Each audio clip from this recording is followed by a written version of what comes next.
Assalamualaikum warahmatullahi wabarakatuh. Salam hangat untuk saudaraku Tribun Gayo dimanapun Anda berada.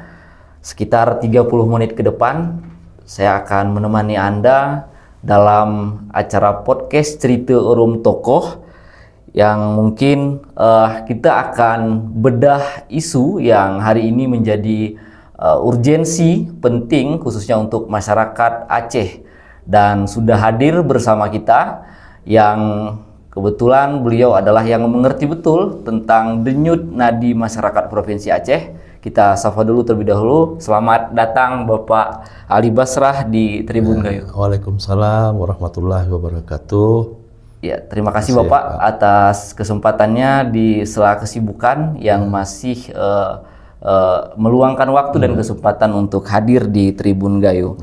Dan kita juga pingin mengetahui sebenarnya ada hal yang harus memang ini sudah menjadi perhatian pusat di DPR RI dan ini memang terkait dengan masyarakat Aceh.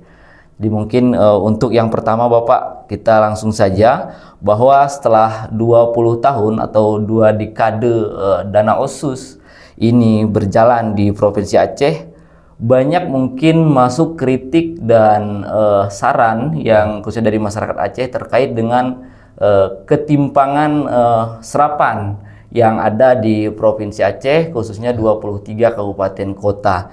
Terkait dengan hal itu, bagaimana regulasi sebenarnya? Lalu DPRA melihat evaluasi ini lebih kepada pemerintah provinsi atau kepala daerah yang ada di kabupaten kota ini, Pak?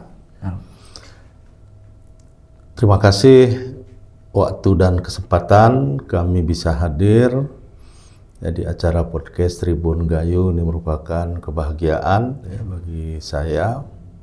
Jadi jarang-jarang nih kesempatan bisa seperti ini, ya apalagi ini di Takengon. Baik, saya mungkin menggambarkan ya bagaimana saat ini kehadiran dana otonomi khusus yang sudah memasuki tahun terakhir ya dari 20 tahun yang diamanatkan di dalam Undang-Undang Pemerintah Aceh nomor 11 tahun 2006 tentang pemerintahan Aceh. Jadi tahun 2026 ini genap ya, dana otonomi khusus kita terima selama 20 tahun. Dari tahun 2008 ya itu 15 tahun kita terima, itu kan angkanya 2% setara dengan dana transfer DAU secara nasional. 1%, nah itu sisanya 5 tahun sejak tahun 2022. Yang sekarang ini tinggal 1%.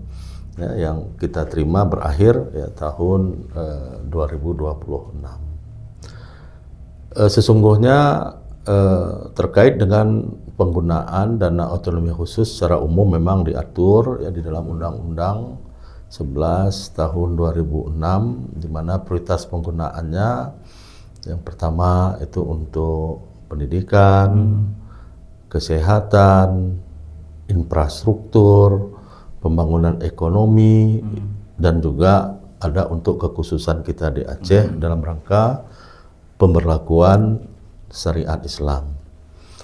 Nah, di breakdown lagi ya, dengan peraturan gubernur ya Aceh ini sudah ada 3 kali revisi, 3 kali perubahan terkait dengan alokasi untuk provinsi dan kabupaten kota.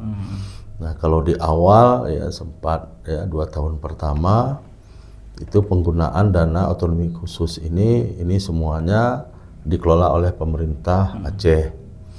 Nah, di pemerintah kabupaten dan kota itu, nah itu hanya mengusulkan program apa yang diprioritaskan. Nah, pengguna anggarannya waktu itu ya di provinsi, tapi kuasa penggunaan anggaran itu di kabupaten kota. Nah, berikutnya keluar lagi revisi ya peraturan gubernur. Nah, itu awalnya 60% dikelola oleh pemerintah kabupaten kota, 60%. ya 40% ya pemerintah provinsi. Nah, berjalan ya karena 1 tahun berubah lagi. Nah, 60% dikelola oleh pemerintah provinsi, 60% dikelola oleh pemerintah kabupaten dan kota. Nah, sebelum dikurangi ada 1%, nah itu untuk ibu kota provinsi dan urusan bersama. Nah, inilah gambaran penggunaan alokasi dana otonomi khusus. Nah, untuk apa dana otonomi khusus itu ya digunakan oleh pemerintah provinsi dan pemerintah kabupaten kota. Nah, inilah diatur di dalam peraturan gubernur. Nah, jadi pemerintah kabupaten kota, nah tetap asistensinya itu ada di provinsi. Ya. Tapi dia juga peran aktif usulan dari Ya, daerah, tetap asistensinya itu ada yang 40% itu di provinsi. Ya. Baik Pak. Lalu ke depan Pak sebagai politisi senior Partai Golkar yang juga hari ini menjabat sebagai Wakil Ketua 2 Dewan Perwakilan Rakyat Aceh. Prioritas ke depan jika memang Otsus ini berlanjut, pembangunan yang memang langsung dibutuhkan oleh masyarakat terkhusus di dapil Bapak Aceh Tenggara dan mungkin sekitarnya, apa yang mungkin dilakukan? Ya. Baik. Saat ini kan sedang berproses revisi Undang-Undang 11 tahun 2006 tentang pemerintahan Aceh di DPR, begitu juga di pemerintah pusat. Nah, jadi saya mungkin awali dulu ya. Pak. Revisi itu sesuai dengan isi undang-undang itu kan rekomendasinya melalui DPR Aceh. Nah, pada saat kita melaksanakan paripurna terkait dengan revisi Undang-Undang Pemerintahan Aceh itu ada 8 pasal yang kita lakukan perbaikan atau revisi, ada 1 tambahan.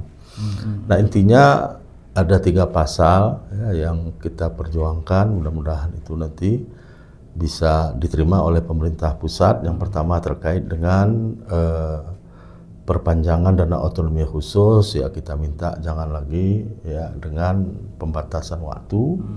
Yang kedua ya persentasenya ya dari sekarang 1, sebelumnya 2, kita minta untuk 2,5% setara dengan DAU nasional.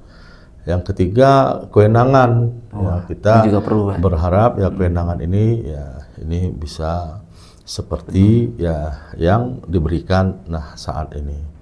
Nah, ini seperti apa ya nanti? Nah, kita memberikan prioritas ya untuk wilayah tengah ya, khususnya mungkin ya ada Aceh Tenggara, Benar Meriah, Gayo Luas ya, dan Benar Meriah.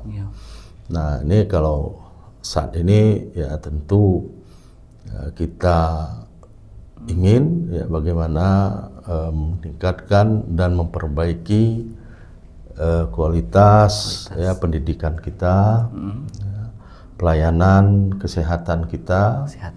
Nah, seterusnya bagaimana kita untuk membangun, merawat ya infrastruktur ya jalan ya baik nasional, provinsi, kabupaten, nah sampai ke jalan lingkungan ya yang ada di kampung atau yang ada di desa. Nah, selanjutnya untuk meningkatkan kesejahteraan rakyat kita ya melalui mungkin pemberdayaan ekonomi ya, nah sesuai dengan sumber daya alam kita yang ada ya di masing-masing kabupaten kota, 4 kabupaten. Nah, kalau untuk Kabupaten Aceh Tenggara, nah saat ini ya kita kan belum memiliki ruas jalan ya. Nah, provinsi yang menghubungkan antar kabupaten. Yang ada nih sekarang kan jalan nasional. Nah, dari perbatasan ya Aceh Tenggara dengan Sumatera Utara. Nah, sampai dengan perbatasan di Kabupaten Gayo Luas.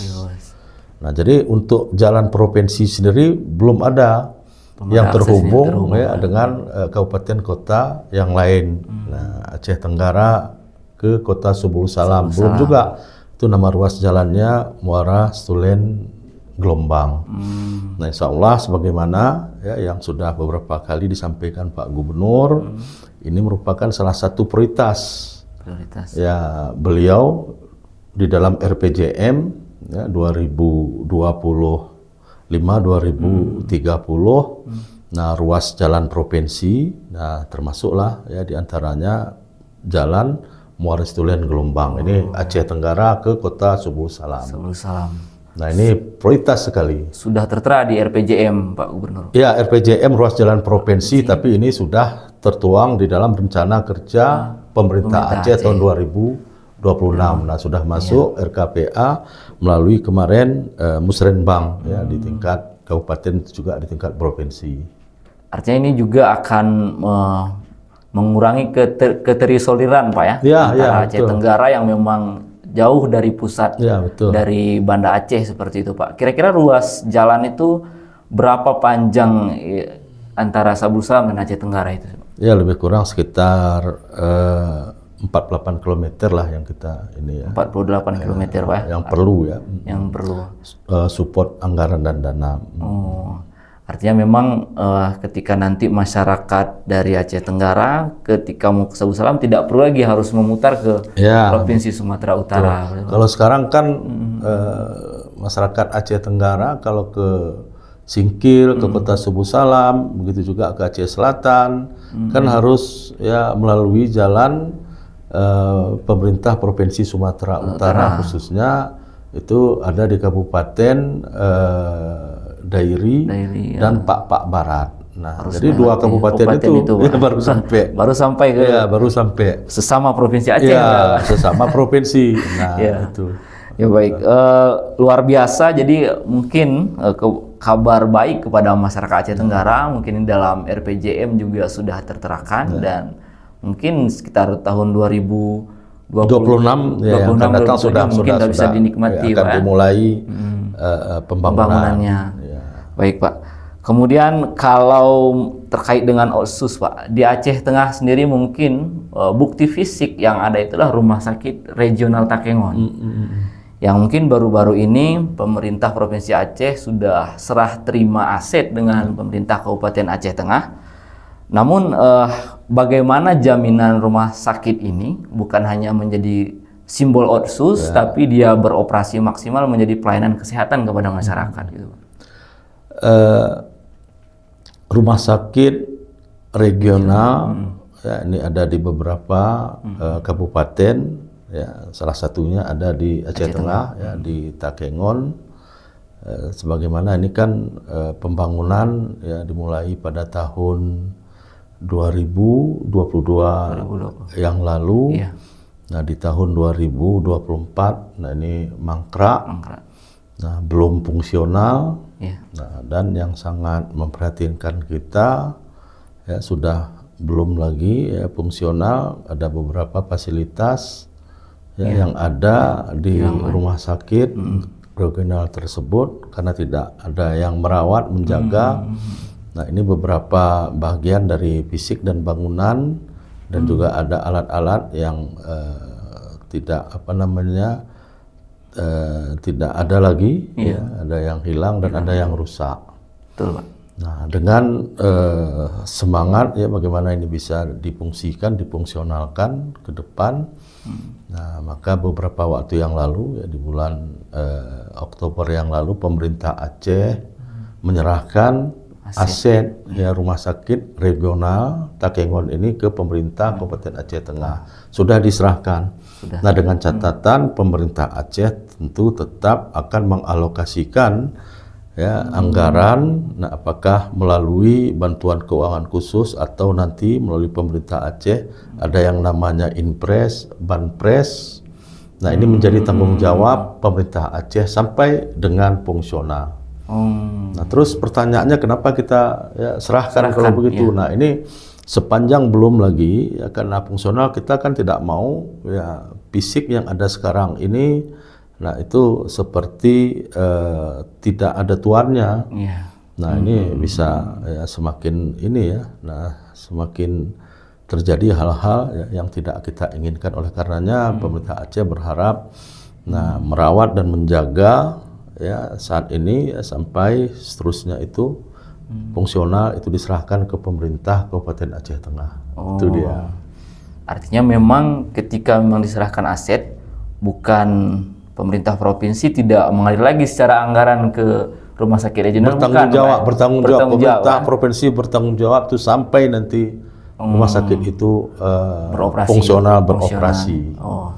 Nah, saya tambahkan ya, kita memang mendambakan ya khusus di wilayah tengah ini ada satu rumah sakit ya yang lebih dekat ya kepada masyarakat di 4 kabupaten ini. Nah, apalagi ada rujukan ya dari rumah sakit pemerintah daerah yang selama ini harus ke Rumah Sakit Zainal Abidin Banda Aceh yang jarak tempuhnya itu ya bahkan ada yang sampai 14-12 jam seperti dari Aceh Tenggara lah ya ke Kota Banda Aceh. Tapi kalau rumah sakit regional Takengon ini nanti sudah fungsional dari Kota Cani ke Takengon mungkin maksimal 8 jam. Nah, sudah bisa rujukannya ke rumah sakit regional wilayah tengah yang ada di Takengon. Nah, itu ya apa namanya doa kita ya, itu semangat dan harapan kita. Artinya memang setengah waktu perjalanan itu bisa kita potong untuk tempat sampai untuk ke rumah sakit gitu Pak. Memang kalau cepat beroperasi luar biasa sekali bagi harapan untuk masyarakat Gayo Luas. Mungkin dari Bapak sendiri kalau melihat itu gambarannya mungkin Pak untuk berapa tahun ke depan mungkin bisa beroperasi Pak? Ya baik. Nah saat ini saya baru mendapatkan ya, informasi dari pelaksana tugas Kepala Dinas Kesehatan Aceh sedang melakukan review, ya, sedang melakukan review hitungan-hitungan itu berapa lagi ya anggaran yang dibutuhkan ya untuk sarana dan prasarananya. Nah, sehingga itu bisa fungsional. Nah, kalau kita ya saya ditanya ya itu ya bisalah ya tuntas di 2026. Iya, semoga. Nah, apalagi sekarang kan dana alokasi khusus kan udah tidak ada lagi. Oh. Ya, jadi ya solusinya itu ada ya dengan Impres dan Bampres. Ya, APBA kita kan saat ini ruang fiskalnya terbatas. Nah, kita berharap ya kalau ini tidak memungkinkan, misalnya melalui Impres atau Banpres. Nah, pada saat kita kemarin menandatangani kebijakan umum anggaran dan plafon prioritas anggaran sementara tahun 2026, nah Bapak Gubernur kan menyampaikan bahwa ada silaturahmi ya ke Bapak Presiden Prabowo di Hambalang. Nah, itu di 2026 akan ada bantuan ya dana untuk Aceh itu lebih kurang 8 triliun. 8 triliun. Nah, itu tahun 2026. Iya. Nah, kalau hitungan-hitungan kita ya.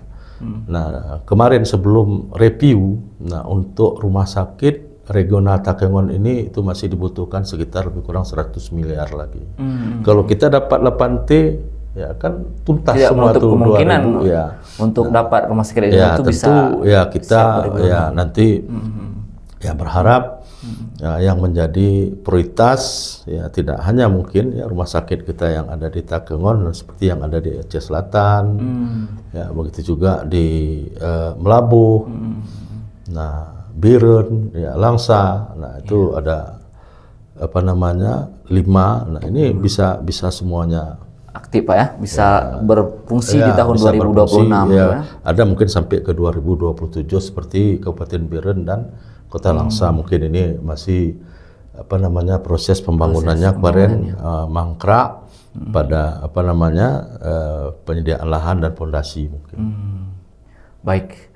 Terima kasih. Itu juga satu informasi kabar bahagia untuk masyarakat mungkin di wilayah tengah dan tenggara Provinsi Aceh. Jika memang harapan masyarakat hari ini memang rumah sakit regional rumah sakit yang ada di Takengon Datu Buru pun sepertinya kalau sudah ada musim pancaroba seperti kemarin Pak overload memang Pak banyak sekali ruang-ruang yang sudah terpenuh sehingga tidak ada ruangan. Jadi memang harapannya Rumah Sakit Regional bisa aktif dan membantu masyarakat yang ada di wilayah tengah dan tenggara. Selanjutnya Bapak terkait dengan masih dana otsus, baru-baru ini memang di DPR Pusat sangat krusial membahas tentang revisi undang-undang tadi seperti yang Bapak bahas tadi. Sebagai kader Golkar Pak melihat ini, bagaimana kekuatan lobby Golkar Aceh kepada pusat ya terkait dengan keberlanjutan dari otsus ini sendiri Pak? Ya mungkin dapat saya informasikan ya, walaupun sebagian masyarakat apalagi kawan-kawan di DPR ya sudah mendapatkan informasi ya untuk usul revisi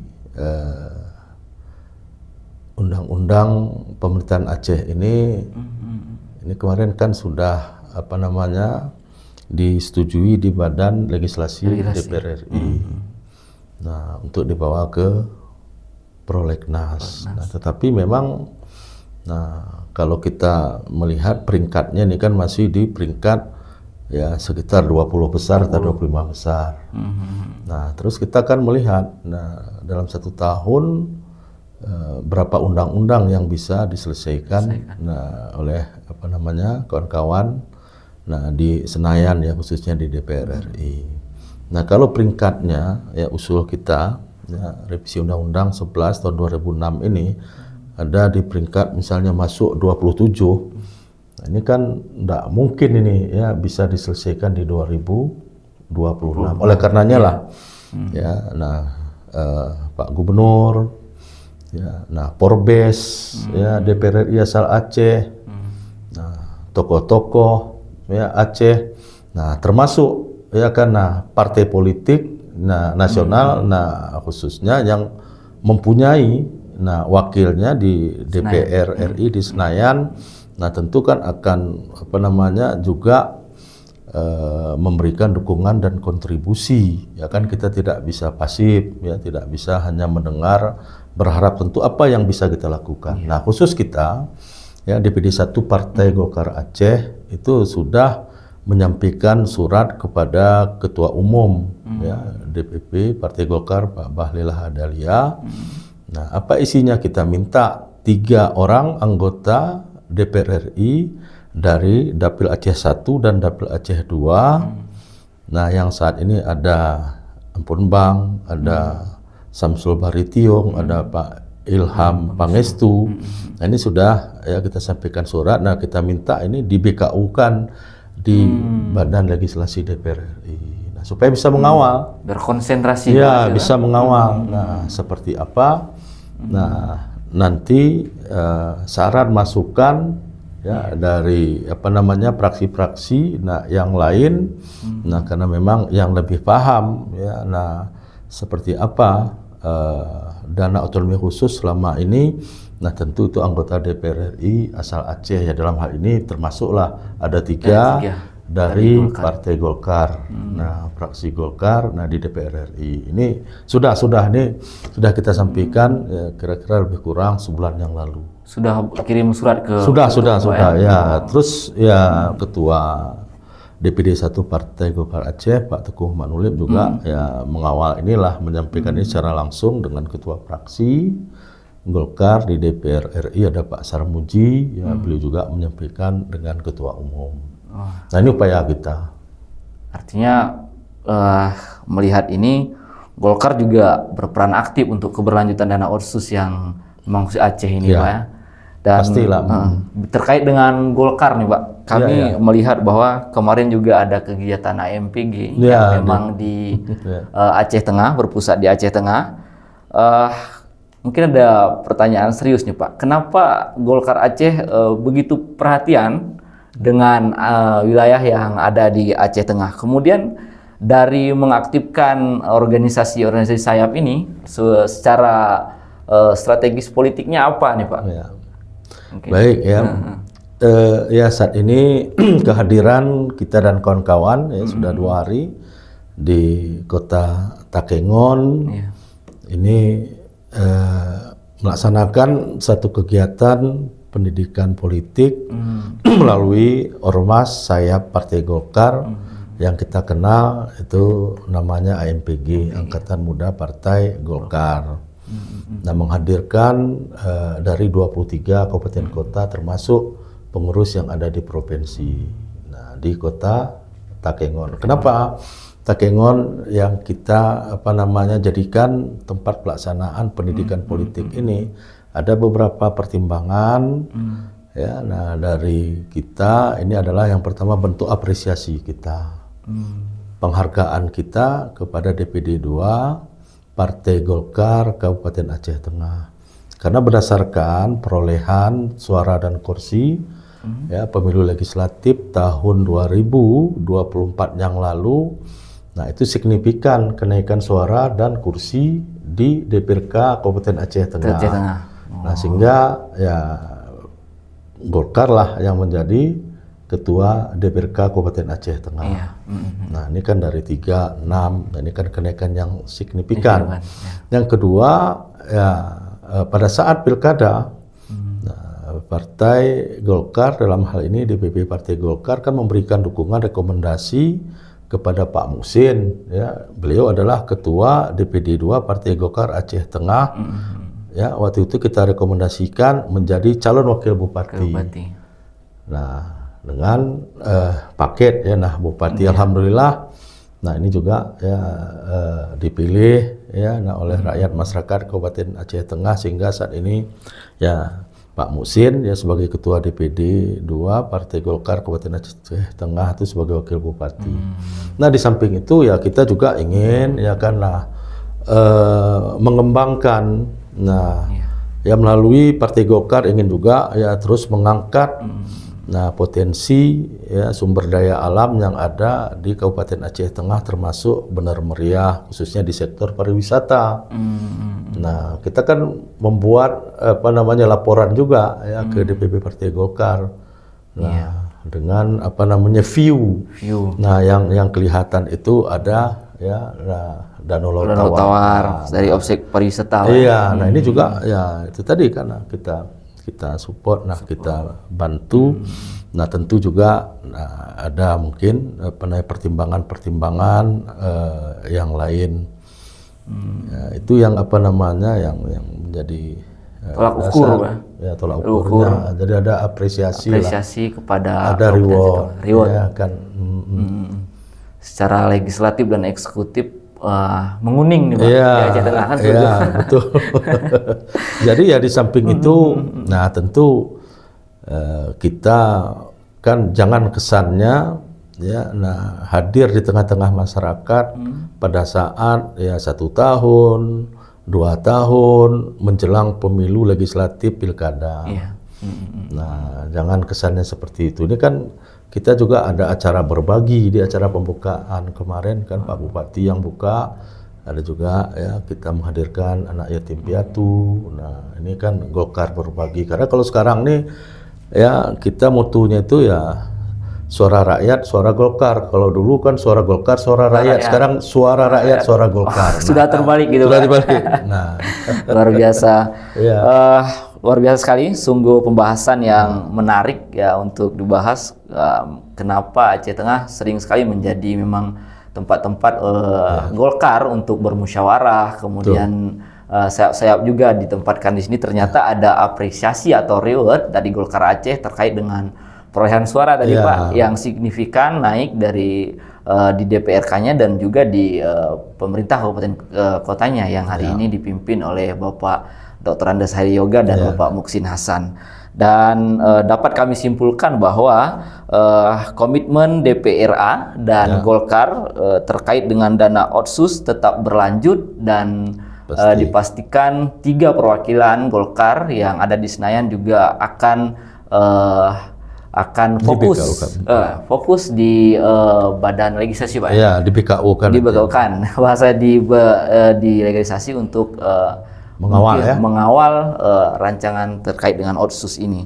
Kemudian satu kalimat penutup Pak yang mungkin hari ini Bapak sampaikan, apa pesan Bapak kepada masyarakat Aceh yang memang hari ini menanti dana otsus ini untuk menjadi hajat hidup mereka dan harapan untuk generasi-generasi mereka ke depan?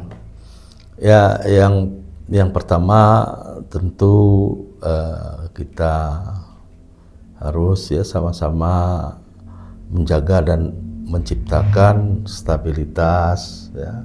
Stabilitas khususnya apa? Nah, stabilitas politik, nah stabilitas keamanan. Nah, jadi saya lupa tuh tadi kan terkait dengan realisasi. Salah satu yang menjadi pertanyaan pemerintah pusat dalam hal ini Menteri Keuangan dan Menteri Dalam Negeri, kenapa ya kurun waktu tahun 2022, 2021, 2020, 2019 itu Silva dana otonomi khusus itu bahkan pernah mencapai 3 triliun dari APBA kita yang jumlahnya sekitar lebih kurang 16 triliun. 3 triliun Silva. Nah, ini ya karena Silva ini ya salah satu akibat dari dampak ya stabilitas politik kita yang tidak kondusif. Nah, khususnya apa? Pemerintah dan DPR Aceh. Nah, ini yang membuat Silva ini juga besar. Nah, tapi kurun waktu 3 tahun, mulai tahun 2023, 2024, ya sampai dengan 2025 ini, ya ini alhamdulillah. Nah, Silva ini sudah jauh, ya berkurang dan realisasi anggaran APBA kita, nah 2 tahun ke belakang itu sudah di atas 80%. Kalau dulu 60, 70, nah ini sudah 85 lah ya. Ini target pemerintah Aceh ini 96,05%. Di tahun 2025. Jadi kan begini, kenapa ya kita minta lagi diperpanjang bahkan tambah lagi sementara, nah kurun waktu ke belakang uang ini tidak bisa kita kelola, tidak bisa kita realisasikan. Nah, kan ini juga jadi pertanyaan. Maka ini kan membutuhkan koreksi, evaluasi dari pemerintah, ya juga dari DPR. Nah, jadi ini pentingnya stabilitas politik. Ya, nah, khususnya karena pada saat Gubernur Mualim Depak dilantik, ya yang diamanahkan, ya, yang disampaikan Pak Mendagri juga, ya satu hal. Ya, jaga stabilitas politik dan jaga stabilitas keamanan. Oh, itu yang diamanahkan ya, menjadi titik poin penting. Nah, ya ini secara khususnya untuk pemerintah kabupaten dan kota juga. Nah, DPR di DPRK ya Kabupaten Aceh Tengah dengan bupati, wakil bupati, begitu juga. Nah, kabupaten kota yang lain. Nah, supaya ini bisa sama-sama saling bahu membahu dengan situasi dan kondisi. Nah, ruang fiskal kita yang saat ini betul-betul berat. Artinya kalau Aceh mampu menjaga stabilitas politik dan keamanan tadi, mungkin akan realisasi anggaran itu akan ya banyak bisa kita berbuat, ada gagasan, ide macam-macam, sumber-sumber pendapatan yang saat ini mungkin belum. Ya, nah kita gali ini bisa untuk waktu dan masa yang akan datang. Ya kita kita jadikan sumber pendapatan baru. Oke. Baik, terima kasih pemirsa Tribun Gayo. Itu tadi pesan penting mungkin di terakhir oleh Bapak Ali Basrah selaku Wakil Ketua 2 DPRA dan juga petinggi dan politisi kader Golkar, dan jaga kestabilitasan politik dan keamanan yang ada di Provinsi Aceh. Terima kasih banyak Bapak sudah hadir ke Tribun Gayo. Mungkin harapan kami Pak, jika nanti berkesempatan di lain waktu datang ke Takengon untuk mampir ke Tribun Gayo, kita akan senang hati nanti ya saya kabarkan lagi. Bahas lagi bagaimana perkembangan pembangunan yang ada di Aceh ini bersama Bapak Ali Basrah. Mungkin kita padai sampai di sini. Terima kasih juga kepada pemirsa Tribun Gayo. Saya Romadani. Assalamualaikum warahmatullahi wabarakatuh. Waalaikumsalam warahmatullahi wabarakatuh.